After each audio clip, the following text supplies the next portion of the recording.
វ័យបើប្រទេសខ្ញុំតូចពិតមែន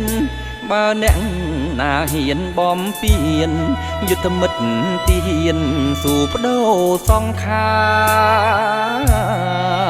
ការពីទឹកដីព្រំដែនសីមាមិនខ្លាញ់មរណាថែគេដូនតា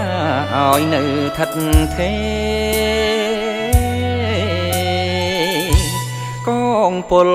តូចធំត្រៀមរួចជាស្រេចរងចាំបាញ់ជាសមដាច់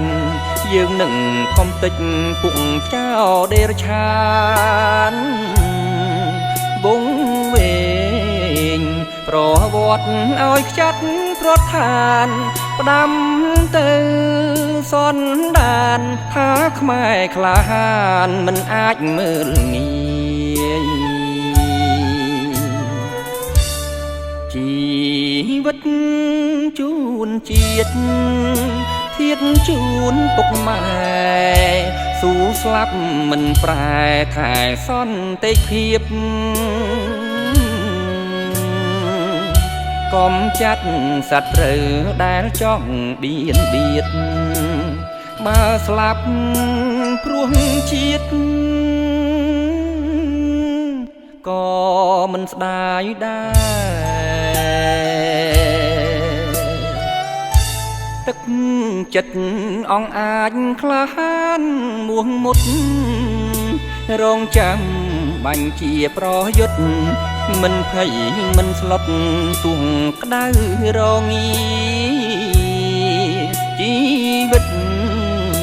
មួយនេះខ្ញុំសូមបូជាស្ម័គ្រស្លាប់មិនរីឲ្យតែប្រជាបានរស់សុខសាន្ត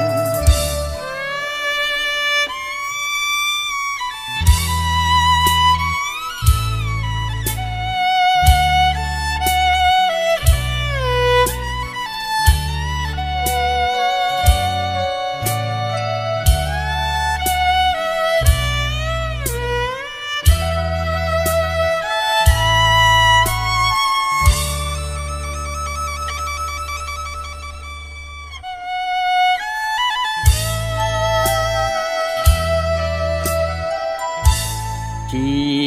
វិតជូនជាតិធាតជូនពុកម៉ែ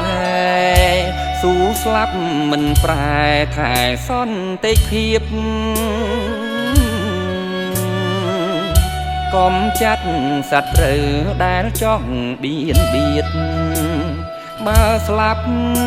ព្រោះជាតិក៏មិនស្ដាយដែរទឹកចិត្តអង្អាចក្លាហានមួងមុតរងចាំបាញ់ជាប្រយុទ្ធមិនភ័យមិនស្លុតទួងក្តៅរងាជី